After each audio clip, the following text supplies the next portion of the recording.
আমি নাগরিক থাকবো না, আমি আমার বেসিক কোনো সরকারি জায়গায় কোনো পরিষেবা পাওয়ার জন্য আমাকে বলা হলো একটি বিশেষ জিনিস সেটা করাটা বাধ্যতামূলক। এই ওয়ান সাইজ ফিটস অল নিয়মটা এসআইআর এর ক্ষেত্রে আমাদের মতো একটা রাজ্যের ক্ষেত্রে এটা কিন্তু একটু মুশকিল সৃষ্টি করছে বলে আমাদের মনে হচ্ছে।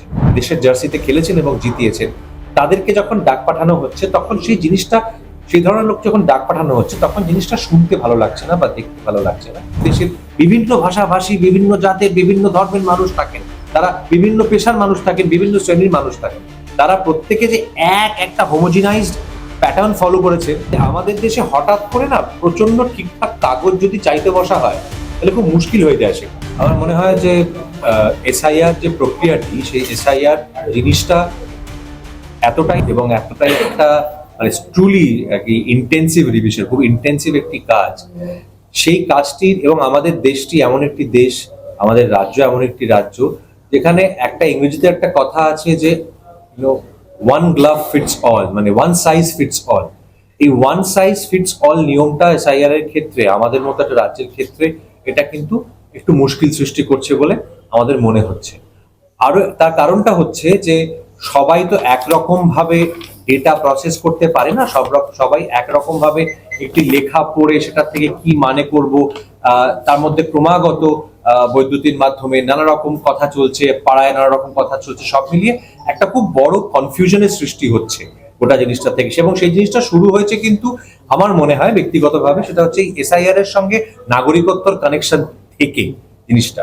তো সেইখান থেকে তার ফলে একটা খুব বড় প্যানিক সৃষ্টি হচ্ছে। যখনই পান থেকে কোনো চুন খসছে তখনই সাধারণ মানুষের মধ্যে, যারা হয়তো খুব বেশি পড়াশোনা করা নন, যারা হয়তো সমাজের অন্তজ শ্রেণীর বা প্রান্তিক শ্রেণীর মানুষ, তাদের আরো বেশি করে এই প্যানিকটা হচ্ছে।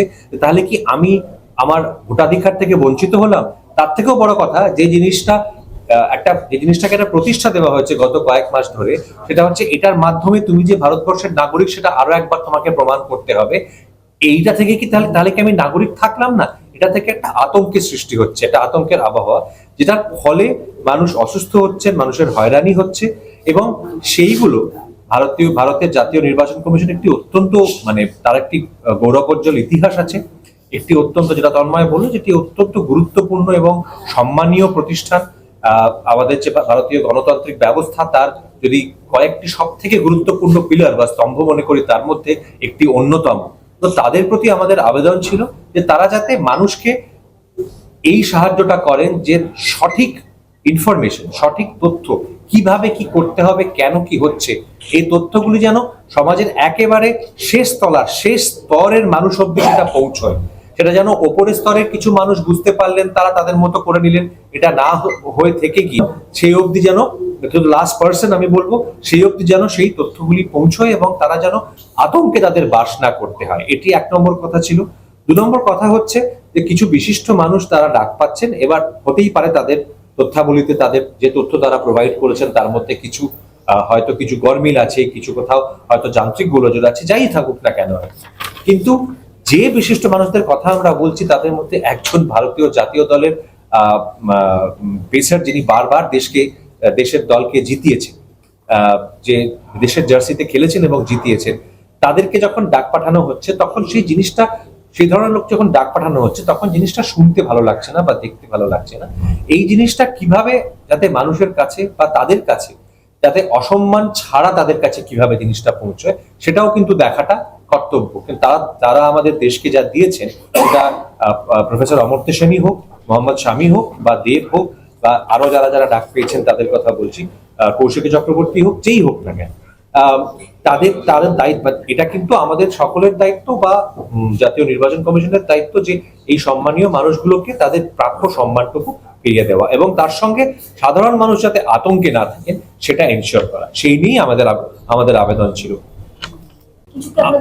আমি একটা কথা বলতে চাই, হয়তো বাকিরা বা তন্ময় যেহেতু প্রত্যক্ষভাবে রাজনীতি করে হয়তো বেটার বলতে পারবে। আমাদের দেশটাতে না আমাদের দেশের তো একটা নিজস্ব ইতিহাস আছে, সেই ইতিহাসটা খুব সহজ নয়। এবার সেই ইতিহাসের প্রেক্ষিতে একটা কথা না বলে পারছি না যে আমাদের দেশে হঠাৎ করে না প্রচন্ড ঠিকঠাক কাগজ যদি চাইতে বসা হয় তাহলে খুব মুশকিল হয়ে যায় সেটা। কেননা আমাদের দেশে খুব ঠিকঠাক কাগজ, এবং শুধু তাই না, আমাদের দেশে কত রকম মানুষ বলুন তো। কয়েক বছর আগে অব্দিও আমাদের ছোটবেলাতেও অর্ধেক লোকের জন্মের সময় বার্থ সার্টিফিকেট বাধ্যতামূলক ছিল না। আমার অনেক বন্ধু বান্ধবের বার্থ সার্টিফিকেট নেই, বা বার্থ সার্টিফিকেট যে খুব ইম্পর্টেন্ট জিনিস, সেটাকে যত্ন করে রাখতে হবে, পরবর্তীতে আমার বারবার প্রমাণ দিতে হবে এটাকে দেখিয়ে যে আমি এই দেশের নাগরিক, এই কথাগুলোই তো কখনো অনেকের মনে হয়নি। তো আমাদের দেশে বিভিন্ন শ্রেণীর, বিভিন্ন ভাষাভাষী, বিভিন্ন প্রথা অবলম্বন করেন, বিভিন্ন পদ্ধতিতে বাঁচেন, এরকম সব মানুষ আছে। তো হঠাৎ করে আজকে সবাইকে যদি বলা হয় যে না, সবাই গত 30 বছর ধরে, গত 40 বছর ধরে, গত 50 বছর ধরে সবাই সঠিকভাবে কাগজ মেনটেন করেছেন কিনা, এটা সব রকম কাগজ এটা আপনারা দেখান, সেটা বোধহয় আমাদের মতো একটা দেশের ক্ষেত্রে সেটা মুশকিল হয়ে যায় বলে, সেটা মানে এটা আজ শুরু হতে পারে পদ্ধতিটা। গত 50 বছর ধরে প্রত্যাশা করা সকলে সব কাগজ একেবারে আগলে রেখেছেন বা সবসময় সব ঠিকঠাক ভাবে হয়েছে, এটা আমাদের মতো একটা দেশে প্রত্যাশা করাটা আমার মনে হয় একটুখানি হয়তো বা মানে সমীচীন নয়। এনআরসিসি আন্দোলনের সময় একটা স্লোগান হয়েছিল সারা দেশব্যাপী, আমরা মানে হঠাৎ করে আমরা 4 জন উঠে হাত তুলে বলে যে আমরা কাগজ দেখাবো না, হয়তো আপনিও বলেছিলেন জানি না।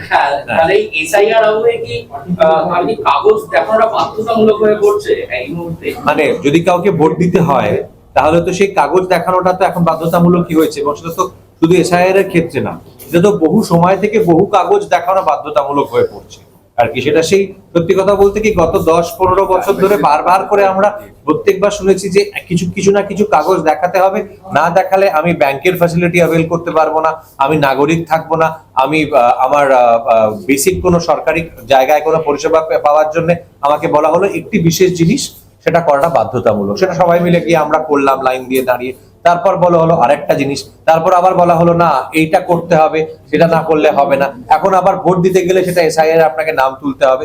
তো ক্রমাগত আমরা কিছু না কিছু কয়েক বছর অন্তর অন্তর পরীক্ষা দিয়ে যাচ্ছি আর কি, এটা মনে হচ্ছে।